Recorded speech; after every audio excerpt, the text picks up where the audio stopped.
Previously on Stranger Things. The season opens with Mike, Dustin, Lucas and Will playing a game of Dungeons & Dragons and fending off a monster they call the Demogorgon. However, on his way home, Will faces a monster of his own and is abducted. The next morning, Will's mum Joyce and his brother Jonathan realise he's not there and start to panic. At school, the boys also realise Will is missing while being bullied by a couple of mouth breathers. We then meet Mike's sister Nancy and her best friend Barb, who's concerned about Nancy's new relationship with the school heartthrob Steve. We're introduced to the local sheriff Jim Hopper, who Joyce talks to about Will's disappearance. Meanwhile, a local government facility is suiting up and venturing into an alien-looking gateway, and we learn that a young girl recently escaped the facility. Her name is Eleven. Eleven sneaks into a nearby diner for something to eat and makes friends with the owner of the establishment. We learn that Eleven has special abilities before the owner is murdered and Eleven escapes once again. The boys are told not to go looking for their friend as the search escalates. Joyce receives a shocking phone call from Will, and the boys go looking for Will despite their warning but come across Eleven instead. They take Eleven home to Mike's house where she sleeps the night in the basement. Mike learns of the bad men coming after Eleven, and Eleven learns the basics of modern life before recognizing Will in one of Mike's pictures. In a flashback, we're showing the awful test that Eleven has been put through because of her powers, and the leader of the operation, Dr. Brenner, is seen as her fatherly figure who she calls Papa. The boys then learn of Eleven's powers as Hopper continues searching for Will, who Eleven explains is in a place known as the Upside Down, being held prisoner by the Demogorgon. Elsewhere, Nancy and Barb attend a party at Steve's parents' house, which Barb does not approve of. Nancy then ditches Barb before she is photographed by Jonathan and disappears into the night. Joyce receives shocking phone call number 2 and discovers that Will is talking to her through the electricity, and let's just say her household gets pretty lit. Hopper starts investigating the government facility and Nancy realizes that Barb is missing. Joyce meanwhile makes progress contacting Will before the Demogorgon reveals itself to her. Hopper discovers the facility is caught up in multiple lawsuits, but all hope is soon lost when Will's dead body is recovered from a river. However, Eleven manages to tune into Will singing on Mike's walkie-talkie.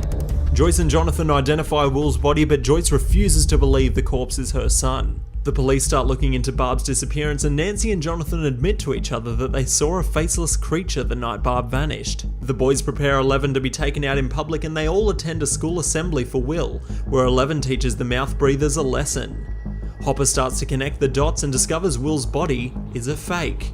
He breaks into the facility and discovers what is really going down there, then suddenly wakes up in his house where he finds a bug in his light fixture. Nancy and Jonathan go looking for the faceless creature, and the kids go looking for the entrance to the Upside Down, which Eleven stops them from finding for their own safety. Nancy finds the entrance before confronting the Demogorgon, then is saved by Jonathan, who Steven is getting jealous of. After sabotaging the boys' plan, Eleven runs away and steals some Eggos, which is her favourite food, from a local grocery store. Hopper confirms Joyce's suspicions and they talk to a severely disabled woman who lost her daughter to the government facility. Nancy and Jonathan equip themselves to fight the Demogorgon before Jonathan is arrested for fighting Steve. Hopper and Joyce then team up with Nancy and Jonathan as they are looking for the same enemy. The boys have an encounter with their bullies, which causes Mike to jump off a cliff. However, he is saved by Eleven, who returns and breaks the bully's arm. However, the bad men track down the children, who are now on the run, and Eleven saves the day again by flipping one of their vans. Steve ends up being one of the good guys and Hopper finds the kids. Eleven tries to communicate with Will to no avail, however she thinks she could do it if her senses were blocked out and she was submerged in water. She then finds Barb's dead body and encourages Will to hold on a little longer. Meanwhile, Hopper and Joyce break into the facility to find Will before they are captured by security. Hopper then makes a deal with them to allow Joyce and him into the Upside Down. While in there, we see flashbacks of Hopper's daughter who died of cancer at a young age. Nancy, Jonathan and Steve lure the Demogorgon to the house and try to trap it, but fail. Mike confesses his true feelings for Eleven before the bad men arrive to take her away, but are interrupted by the Demogorgon, who kills them all. Joyce finds Will on the brink of death, but Hopper resuscitates him. Eleven grows weak but uses her last ounce of strength to disintegrate the Demogorgon, taking her with it. Will recovers in hospital and Hopper is seen getting into a government vehicle. 1 month later and we again see the boys playing, but Mike still misses Eleven.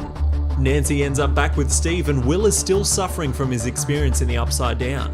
Hopper is then seen leaving Eggos in the woods. We're first introduced to a girl who can make people see what she wants them to see, and she reveals a tattoo just like Eleven's.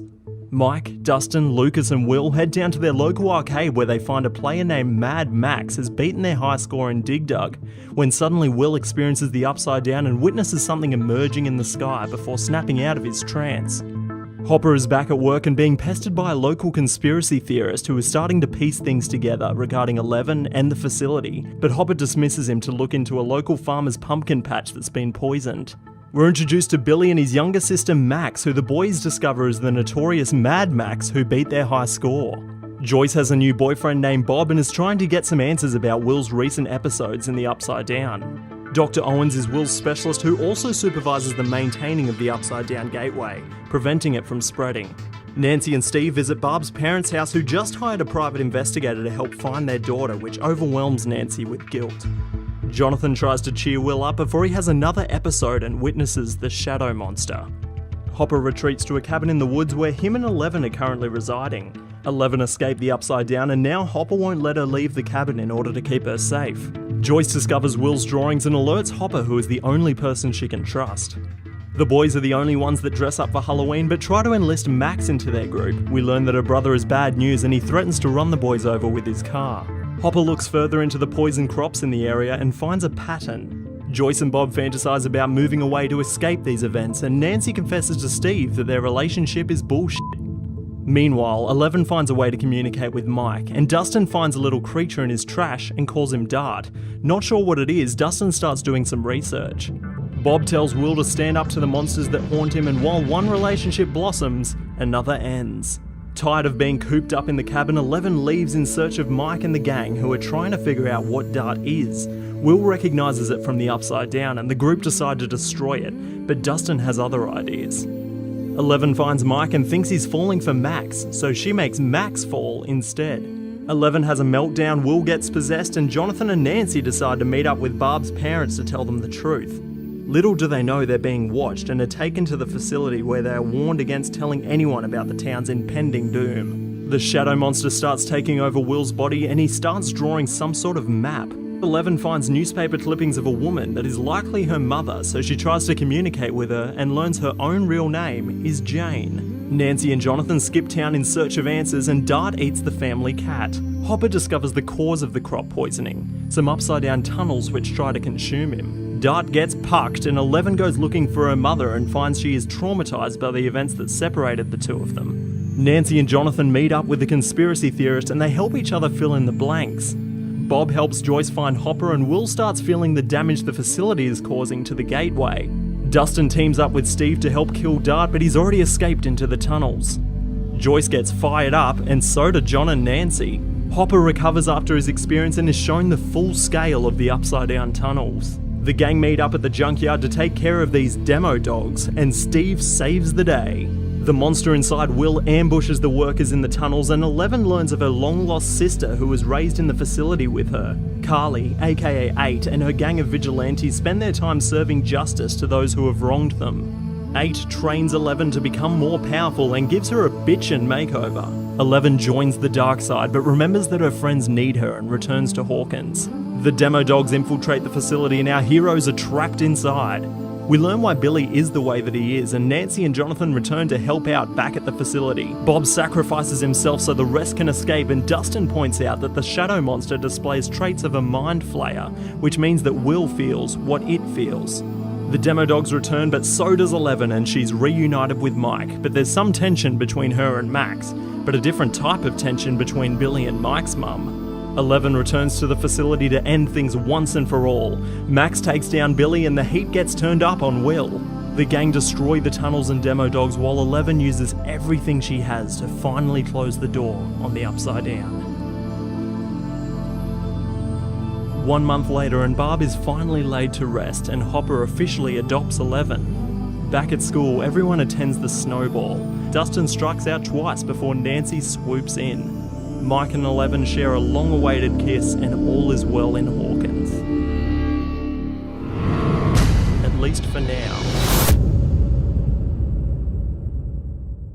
A Russian base is working on a super weapon to open up the gateway between our world and the Upside Down, and are near the point of success. Meanwhile, Mike and Eleven's relationship is going strong, much to the disgust of Hopper. The gang minus Dustin, who is at camp, meets up at Hawkins' brand new hotspot, Starcourt Mall, where we meet Steve's Scoops Ahoy work colleague, Robin. But we're interrupted by a citywide blackout caused by some suspicious underground activity, which also happens to disable magnets. Dustin gets a warm welcome back at home, but the heat's really getting turned up at the swimming pool. Hopper gets some advice from Joyce about Eleven's relationship with Mike, and Joyce recommends writing a heartfelt letter, which doesn't come naturally to Hopper. Nancy and Jonathan are struggling to find their way as interns for the local newspaper, and Dustin shows the newly reunited gang his high-tech radio transmitter, which he uses to communicate with his girlfriend he met at camp, which nobody believes. Mike gets under Hopper's skin, the letter is discarded, and Mike is kicked out and threatened to leave Eleven alone. With his transmitter, Dustin accidentally tunes into a secret Russian broadcast, and hears a secret code whilst Karen backs out of a date with Billy, who finds himself otherwise occupied. Eleven tries to meet up with Mike, but too scared to confront Hopper, Mike lies to get out of it, which makes a very happy Hopper, who scores a date with Joyce. The magnets stop working again, Nancy and Jonathan take their journalistic work into their own hands, and Eleven decides to hang out with Max instead. Billy is not his normal self after the night before, and Lucas's sister Erica stirs up trouble at Scoops Ahoy. The journalistic heroes go to see an old lady whose rats are behaving oddly familiar. Hopper has problems following the mayor's rules, and Eleven has problems following Hopper's rules of staying out of public. Concerned about the blackouts and magnets, Joyce seeks assistance from the one and only Mr. Clark. Eleven gets a new look and catches Mike in a lie, resulting in him getting dumped. Hopper is then stood up after Joyce is distracted by the magnets. Billy kidnaps one of his colleagues from the pool and brings her to the steel mill where he was previously taken. And Eleven accidentally stumbles across him whilst using her powers to spy on the boys. Will has trouble accepting that the group is growing up, and Joyce tries to explain to Hopper why she's been so distracted. Nancy's rat story gets turned down, Eleven learns of the girl Billy kidnapped, and Joyce and Hopper retrace their footsteps in the research lab from their last brush with the Upside Down. But someone is hot on their trail. Dustin, Steve and Robin figure out the meaning of the Russian code words and learn of a secret meeting, and the old lady with the rats has a secret of her own. Eleven and Max investigate Billy's strange behaviour, and it turns out everything's fine, or at least it appears that way before they bring more victims to the steel mill where a familiar creature is feeding, and the kids are noticing a familiar pattern. They decide to go after Billy and lure out the creature with what Will knows it hates: heat. A plan is hatched for the secret Russian meeting, and Erica's assistance is required to fit in the air duct to get there. Hopper learns the mayor is corrupt and obtains information on what is really going on, and Erica is successful in accessing the Russian meeting place. This meeting place, however, turns out to be a major operation being performed underneath Hawkins. The kids corner Billy in a sauna, and Eleven fights the monster inside of Billy. The kids escape, but the people of Hawkins aren't so lucky. Dustin and gang attempt to find a way out of this newfound base, while Joyce and Hopper try to find a way in and kidnap the Russian scientist Dr. Alexei. But as usual, someone is right behind them. Joyce tries to get information out of Alexei without success, and they try to find their way back to town. Steve and friends find a way out of the elevator of the Russian base, and Alexei finds his way to 7-Eleven. The kids discover what Billy has been up to, and Hopper and friends enlist the help of conspiracy theorist Murray, who turns out was pretty accurate with his conspiracies. The kids go to the hospital where the old rat lady was kept to learn more, but the creature is feeding too fast. In the Russian base, the gang discovers the upside down super weapon and then try to escape, but Robin and Steve are captured. Eleven fights the creature in the hospital and it retreats underground to feed. The kids plan, the adults plan, and Dustin and Erica plan to rescue Robin and Steve, who are being drugged and interrogated by the Russians. Using her powers to find Billy, Eleven gets a peek inside his memories, which are now shrouded in darkness, and they lead her to the steel mill where the creature is growing stronger by the minute. At the fun fair, the town of Hawkins is celebrating, oblivious to the looming danger right on their doorstep. Dustin and Erica find Steve and Robin, who are rendered useless due to the drugs, and they finally find an exit. The creature comes for Eleven and her leg is badly wounded. In search for the kids, the adults head to the fair, and Murray draws attention to the sexual tension between Joyce and Hopper, and finds a friend in Alexei. The kids go to a nearby store to plan how to defeat the creature. Dustin finally makes contact with the rest of the kids, whilst Robin and Steve get the drugs out of their system. Steve confesses he likes Robin, and Robin explains he's barking up the wrong tree. Meanwhile, at the fair, whilst Joyce and Hopper search for the kids, Murray shows Alexi the fun that can be had at a carnival.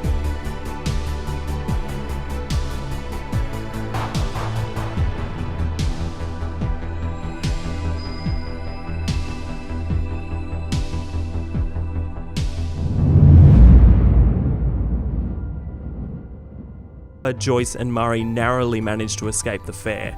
In her usual fashion, 11 saves the day. However, the wound in her leg overcomes her, and she discovers a part of the creature is inside her and she must remove it. The gang is then reunited and learn the Russian superweapon needs to be shut down to close the gate between the two worlds. It's Hopper, Joyce and Murray's turn to go underground, and Dustin's transmitter is used to talk to them. Murray goes deeper inside the base to destroy the weapon from the inside out, but time is running out. Since 11 removed the creature from her leg, her telekinetic powers are now gone, and the creature now knows where they are. Whilst waiting for Murray, Joyce and Hopper open up about their feelings towards one another.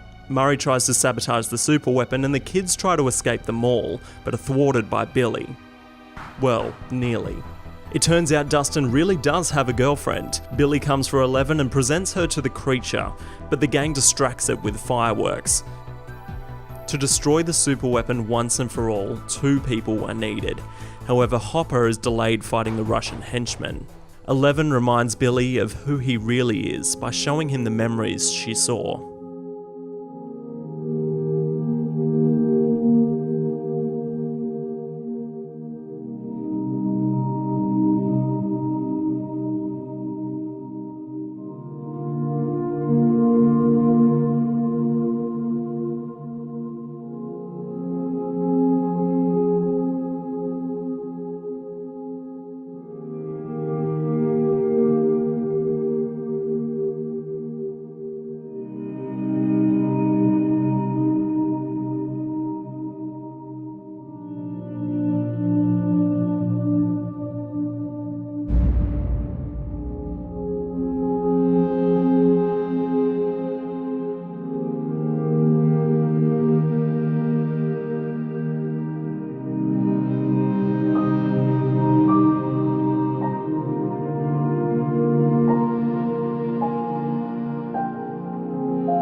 The buyer's household decides to move away, and a powerless 11 is going with them. Mike and 11 share a final kiss before Joyce hands over Hopper's discarded letter for her to read.